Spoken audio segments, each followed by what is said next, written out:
Donc, très bien. Alors, on va revoir un tout petit peu ce qu'on avait dit hier, de manière à faire une petite révision. Donc, on avait dit que donc, celui qui fait tchouva doit le faire, bien évidemment, avec dans une certaine méthode.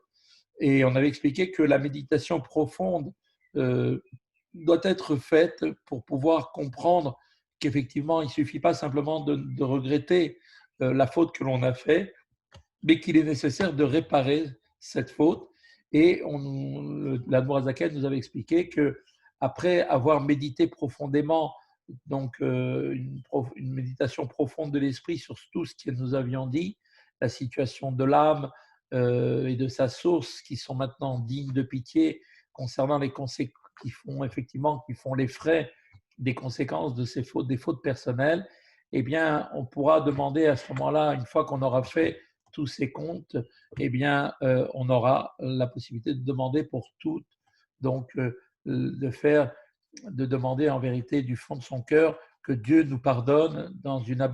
son abondante compassion, et on demande à Dieu d'effacer nos fautes. Donc, ce verset qui est dit du Teilim 51 est lu, donc, comme on l'avait dit, au moment de Tikkun Chatzot, c'est-à-dire juste avant de dormir, avant la lecture du Kriyat Shema du soir.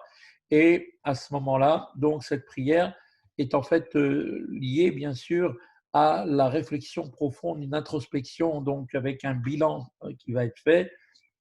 et que l'on pourra, à partir de là, en demandant à Dieu de nous pardonner, seulement à ce moment-là, on pourra effectivement mettre dans son cœur une vérité de grande compassion, donc dont on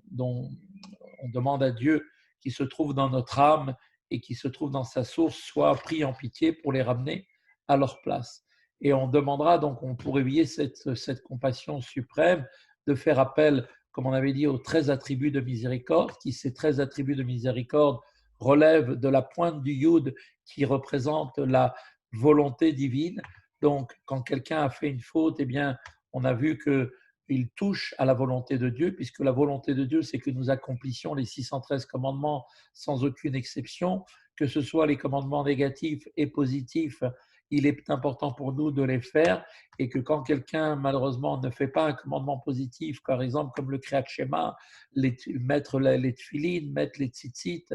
faire la prière, eh bien, il entache, il amène un défaut dans un des lettres du nom de Dieu. Et donc, à ce moment-là, par sa faute, donc, il amène un défaut, et il touche à la source, c'est-à-dire qu'en fait, Oh merde, c'est pas vrai. Merci, monsieur. il va défier le canal de sainteté, qui est en fait celui qui permet donc à l'âme de recevoir la vie directement du nom de Dieu, de ce canal de la Kedusha, et donc il devient lui-même donc l'esclave des forces du mal qui s'empare donc de ce canal, et pour lequel il devient lui-même le serviteur, l'esclave, et amène donc tout cela. Donc quand on répare, on demande à Dieu de nous partager, de nous, de nous, de nous, on demande à Dieu, pardon, de nous pardonner, donc en fait de nous permettre de sortir de cette situation. Eh bien, on a à ce moment-là une capacité de ramener donc le canal à sa source, réparer à la source, et donc de recréer donc le canal de vie pour alimenter notre neshama. Mais la femme, éteins ton s'il te plaît. Merci. Donc, on doit faire appel aux 13 midot arachamim qui viennent nettoyer donc toutes les fautes, corriger tous les défauts. Et comme il est dit, donc Dieu supporte l'iniquité et la transgression, et il nettoie. Et comme on voit qu'à partir du moment où effectivement on a réparé les fautes à leur source, eh bien à ce moment-là, il n'y a plus de nourriture pour les forces extérieures, les forces du mal, qui elles-mêmes ne peuvent plus toucher, ne peuvent plus rien recevoir du flux qui est issu du et inférieur, comme on l'avait dit précédemment. Et donc le dernier et du nom divin parvient donc à ce moment-là, où le dernier et qui se trouve donc parvenir aux clipotes et aux forces du mal et leur apporte la vitalité. Eh bien, à partir du moment où on a demandé, on a atteint par la grande miséricorde, on est capable de réparer. Et lorsque sont appelés les 13 attributs de miséricorde, la faute est corrigée, et le mâle ne peut plus désormais se nourrir du flux qui émane du hé. Et cela, on avait expliqué que par cela, donc en réparant à sa source, c'est-à-dire au niveau de la volonté de Dieu, en réparant ce niveau-là, eh bien, le hé inférieur retourne à sa place pour s'unir aux lettres Yud, Kevav du nom divin, et à partir de là est recréé donc le canal avec l'attachement à l'Akdusha. Donc c'est ça le mot de Teshuvah. Teshuvah correspond au retour, Tashuv He, le retour du He, donc qui est restitué à sa place et réuni donc aux trois autres lettres qui le précèdent. Ainsi, en bas, pareil, dans l'âme, au niveau de l'âme divine, se produit exactement la même chose. Et bien évidemment, à partir de là, automatiquement, quand on a réparé cette source en une introspection profonde, avec un bilan réel, avec une demande sincère de demande de pardon à Dieu au moment juste avant de faire le Tikkun Chatzot, avant de dormir, avant de faire le Kriyat Shema, eh bien, par cette force de cette révélation, on répare et à ce moment-là, on enlève effectivement toutes les fautes et les fautes ne font plus séparation entre l'âme et Dieu. Et comme il est dit dans le cadre des 13 attributs de miséricorde, il nettoie, et ce que nos Chachamim disent, c'est-à-dire il nettoie tous ceux qui reviennent à lui et en les lavant, en nettoyant leur âme des vêtements qui sont souillés, que les forces du mal, c'est-à-dire les clipotes qui enserrent l'homme, donc ont souillé du fait de sa faute. Comme il est écrit dans le Talmud, dans Sota, la faute enveloppe la personne comme un vêtement, donc l'impureté qui émane de la faute adhère à celui qui l'a commise, et la teshuva a pour effet de nettoyer, de dépouiller l'âme de ses vêtements souillés. Et dès lors qu'un vent de pardon a traversé l'âme des pécheurs et les a purifiés, donc le rabbi note que cette expression est tirée de Job. Le sens du verset est que le vent, de la même façon que le vent éclaircit le ciel en débarrassant de ses nuages, ainsi, tout comme dans le vent, donc l'image, effectivement, comme le vent dissipe et désagrège les nuages, de même la teshuva produit-elle un effet similaire sur le nuage épais qui entoure la personne constituée par la faute. Donc, Dieu va à ce moment-là envoyer un vent de pardon qui va traverser l'âme des pécheurs et les a purifiés. Et Azaï, Uchal Nafsham, Lashuv Adavaye, Baruchu Mamash, alors l'âme pourra retourner à Dieu véritablement. Pour les halot ma'ala ma'ala limkoral, ou les dvekabo, beterem shenafta beyechud nifla, et se hisser donc dans les plus hautes hauteurs à sa source même, en s'attachant directement à lui, béni soit-il, dans une unité extraordinaire.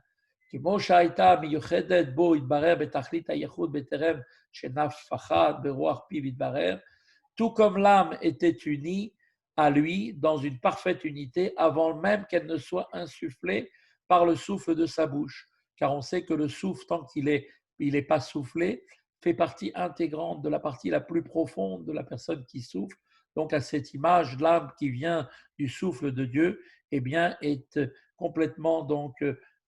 complètement dans l'unité avec Akadosh Baruch Hu. L'ired les mata, l'itlabesh begouf adam, et donc cette âme, avant d'être soufflée, est totalement unifiée avec Dieu, qui donc doit être insufflé par le souffle de sa bouche pour ensuite descendre en bas et être incorporé dans le corps de l'homme.